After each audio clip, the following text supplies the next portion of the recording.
Buenos días, doctor. Nosotros somos el grupo F y vamos a hablar acerca de las polineuropatías.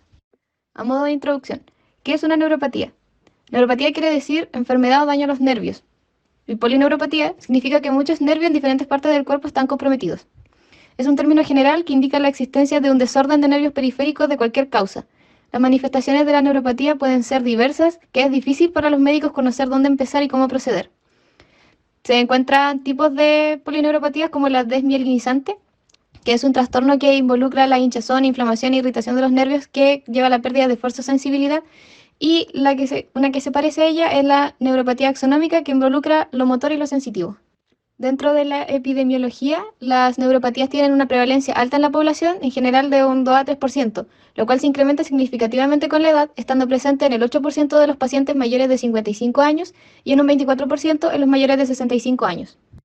La fisiopatología de las polineuropatías depende de la causa que las provoque, como pueden ser mecanismos autoinmunes, por ejemplo el síndrome de Guillain-Barré, productos tóxicos, por ejemplo polineuropatía por arsénico, por plomo o alcohólica, y también por enfermedades metabólicas como la diabetes mellitus. Diferentes causas tienden a afectar a los axones de diferentes diámetros y afectan a las neuronas sensitivas, motoras o autónomas en diferentes grados. Estas alteraciones incluyen la desmielinización o degeneración axonal de múltiples nervios periféricos que provocan déficits simétricos, sensitivos, motores o mixtos. También, como se observa en la imagen, cabe destacar que los axones no son la única estructura que puede sufrir daños en las polineuropatías, sino que también puede ser afectada la mielina de las células de Schwann, la estructura nerviosa en sí, como el epineurium, perineurium y endoneurium, la basa vasorum u otras estructuras como la raíz del ganglio dorsal, neurona del asta anterior o ganglios autonómicos. Por ejemplo, el síndrome de Guillain-Barré es una polineuropatía autoinmune aguda. Hay varias manifestaciones del trastorno como degeneración axonal motora pura y degeneración axonal de nervios motores y sensitivos. El trastorno se manifiesta por infiltración de células mononucleares alrededor de los capilares de las neuronas periféricas, edema del compartimento endoneural y desmielinización de las raíces raquídeas anteriores. Las neuropatías periféricas implican una amplia gama de procesos que son simétricos, usualmente distales y graduados, son totalmente diversos por una variedad en el tiempo, dependiendo de la severidad, y la mezcla de síntomas sensitivos motores y la presencia o ausencia de ellos. Es por ello que la clasificación puede ser compleja a medida que se identifican nuevos subgrupos u otras asociaciones con drogas y toxinas. Las siguientes son las principales características de los grupos mayores de polineuropatías. De acuerdo a la presentación clínica, se pueden clasificar en simétricas o asimétricas, luego si son de tipo axonal o desmielinizante, lo que es esencial para los fines de tratamiento y manejo. Y luego si es que son agudas o crónicas. Las agudas tienen una duración de menos de un mes entre que inician los síntomas y el déficit máximo, y las crónicas aquellas que tienen una duración de más de 2 meses. Podemos encontrar algunas como por ejemplo el síndrome de Guillain-Barré, que puede manifestarse de manera simétrica o asimétrica, axonal y desmielinizante. Esta enfermedad afecta a pacientes de cualquier edad de sexo y existe una identificación de enfermedad infecciosa los días previos, generalmente de tipo respiratorio o digestivo, siendo Campylobacter jejuni el principal patógeno involucrado. También existen las de tipo metabólico tóxicas.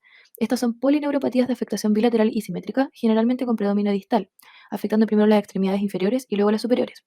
Aquí se puede hablar de neuropatías tipo tóxico-carenciales, como las causadas por el alcoholismo, con mecanismos multifactoriales donde la toxicidad directa del alcohol sobre el sistema nervioso se asocia a un estado carencial marcado.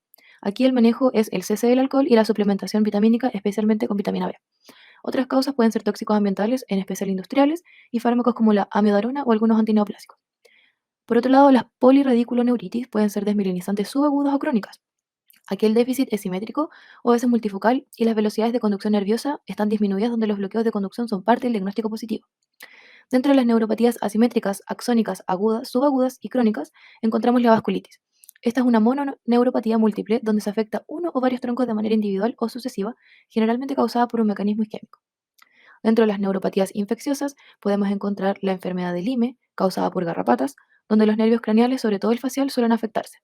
Y otras como las neuropatías desmielinizantes axónicas subagudas, que incluyen el VIH, hepatitis C o la lepra, bastante poco frecuente en nuestro medio actualmente. Presentación clínica.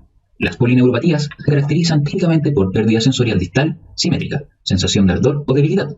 En ocasiones, los pacientes con polineuropatías muy leves o asintomáticas se identifican con un examen sensorial detallado de las extremidades inferiores, por lo que la evaluación neurológica es fundamental en la clínica. Los principales hallazgos y síntomas presentes a través de la clínica se van a dividir según su presentación sensorial, motora y autonómica, como veremos más adelante. En cuanto a la historia, la presentación de pacientes con polineuropatía varía significativamente según la fisiopatología adyacente. Se hace distinción entre las polineuropatías axonales crónicas, las cuales son debidas a diabetes mellitus o uremia, por ejemplo, donde la lesión tiende a estar relacionada con la longitud de la acción. Por lo tanto, los axones más largos se ven afectados primero, lo que da lugar a síntomas que comienzan en las extremidades inferiores. Es importante destacar que los síntomas sensoriales suelen preceder a los síntomas motores en este caso. Los pacientes suelen presentar pérdida sensorial lentamente progresiva y disestesias, como entumecimiento, sensación de ardor y dolor en los pies. A medida que el síndrome avanza, puede comenzar una leve debilidad en la parte inferior de las piernas y síntomas en las manos, lo que da resultado a una distribución clásica de pérdida sensorial en calcetines y guantes. Por otro lado, las polineuropatías axonales agudas, como las producidas por exposición tóxicas o porfiria, los pacientes pueden presentar síntomas similares, pero mucho más fulminantes. El dolor suele ser un componente predominante, aunque puede estar claramente ausente. La polineuropatía tiende a empeorar en 2 a 3 semanas, estabilizándose y luego recuperarse en meses. En pacientes con polineuropatías desmielinizantes agudas, principalmente en el síndrome Guillain-Barré, las presentaciones suelen ser bastante distintas de la mayoría de las polineuropatías axonales. En el síndrome de Guillain-Barré, tiene a afectar predominantemente las fibras nerviosas motoras. Por lo tanto, la debilidad, más que la pérdida sensorial, suele ser uno de los primeros signos de enfermedad. La debilidad y la pérdida sensorial generalizada a menudo están presentes simultáneamente en pacientes con polineuropatía desmielinizante inflamatoria crónica. Los pacientes con polineuropatías hereditarias generalmente no se quejan de síntomas positivos como parestesia o dolor. A menudo ni los pacientes ni sus familias aprecian déficits neurológicos marcados o atrofia, ya que la progresión de la enfermedad es lenta e insidiosa. Por tanto, dependerá de la patología adyacente y la etiología de esta polineuropatía su presentación clínica. De igual manera, al examen físico, las anormalidades dependen de manera similar al tipo de polineuropatía, ya sea axonal versus desmielinizante. ¿Y qué clase de fibras nerviosas están involucradas? Motoras versus sensoriales. En pacientes con polineuropatía axonal, el examen motor puede revelar una atrofia de los músculos intrínsecos de los pies o la parte inferior de la pierna. También puede ocurrir que la pérdida distal de la sensibilidad a pinchazos, toques ligeros, vibraciones, frío y propiocepción, los reflejos se vuelven más hipoactivos o ausentes distalmente, por lo que generalmente empiezan en los tobillos. Por el contrario, la debilidad generalizada es una regla de los pacientes con síntomas de polineuropatía más fulminante secundaria a una desmielinización. Los músculos distales se ven afectados predominantemente, aunque la debilidad puede afectar a los músculos proximales en mayor medida en algunos individuos.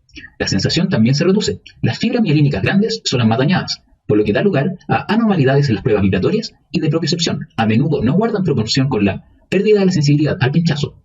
Los reflejos se reducen de forma difusa y a menudo están ausentes. En el siguiente recuadro se pueden ver los principales síntomas y hallazgos clínicos, según su división sensorial, motora y autonómica.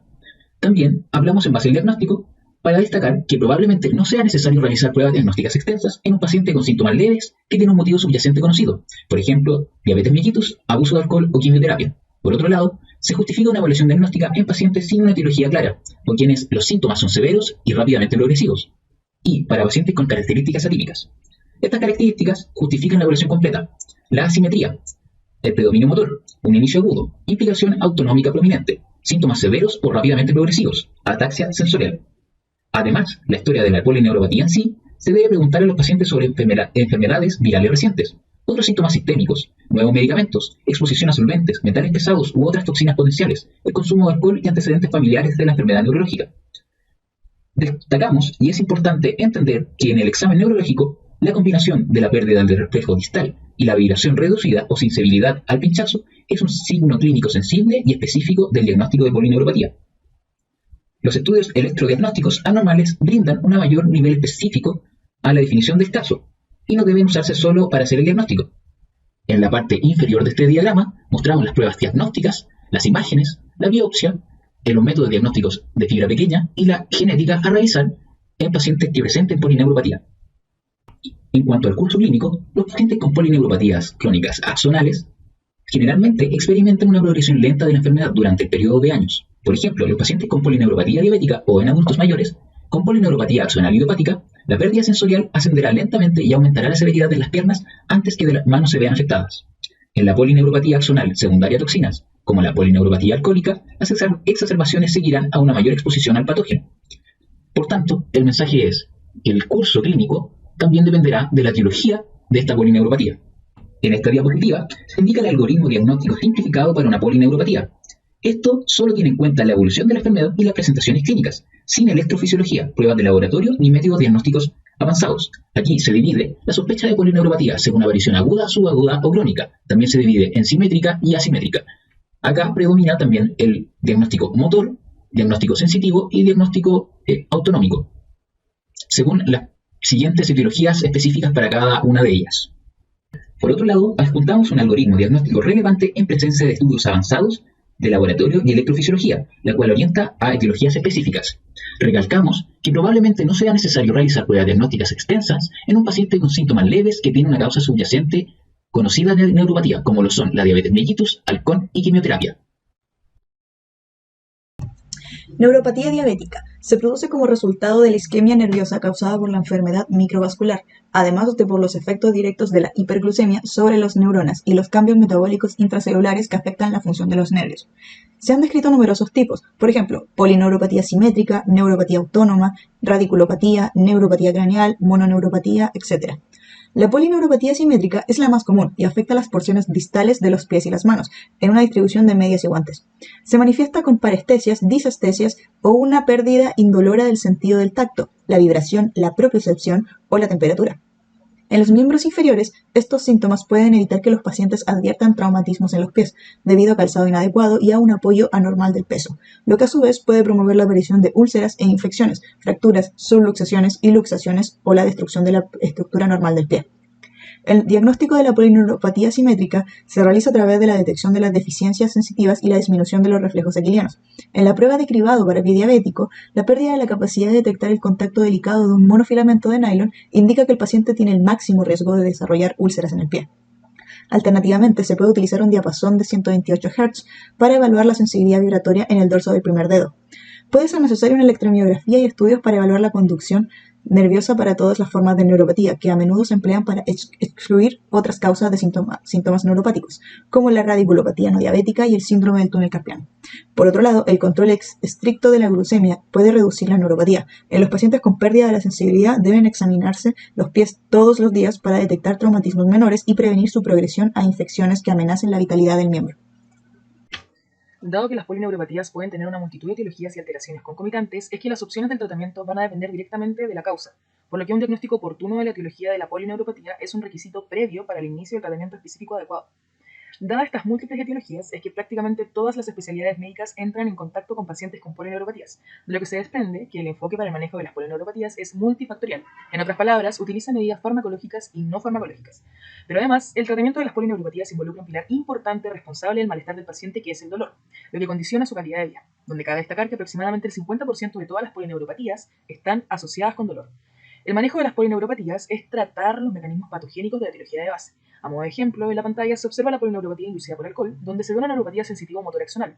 El tratamiento va a incluir la abstinencia del alcohol y la modificación de los hábitos alimentarios para poder corregir la desnutrición.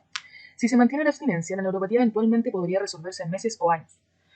A otro modo de ejemplo, la neuropatía inducida por quimioterapia es el efecto secundario neurológico más frecuente de la terapia tumoral, con fármacos citostáticos, como el cisplatino.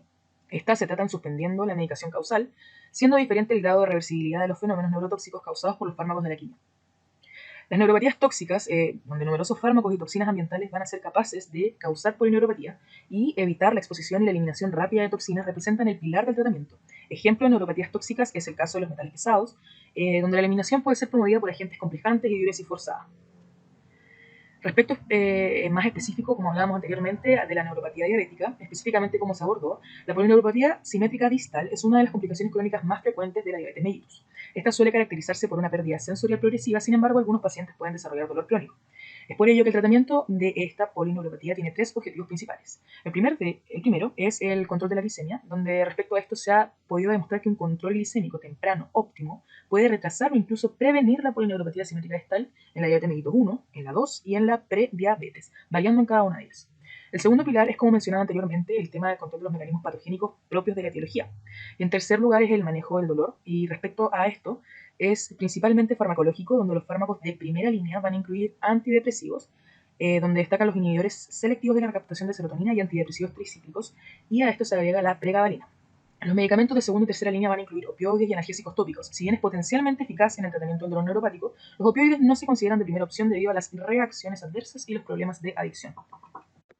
A modo de conclusión, la polineuropatía es un término específico que se refiere a un proceso común y relativamente uniforme que afecta a múltiples nervios periféricos, en la que los nervios distales suelen ser los más afectados y se caracteriza típicamente por la pérdida sensorial distal simétrica, sensación urente o debilidad. Tiene diversas causas que van desde la más común como la diabetes, el alcoholismo, infección por VIH y otras que son menos frecuentes, que se ven más como un efecto secundario. La presentación de esta enfermedad en los pacientes con polineuropatía varía significativamente dependiendo de la fisiopatología subyacente. En muchos casos son idiopáticos. Y el tratamiento se divide en dos aspectos en donde se debe tratar la enfermedad de base y considerar el alivio de los síntomas relacionados.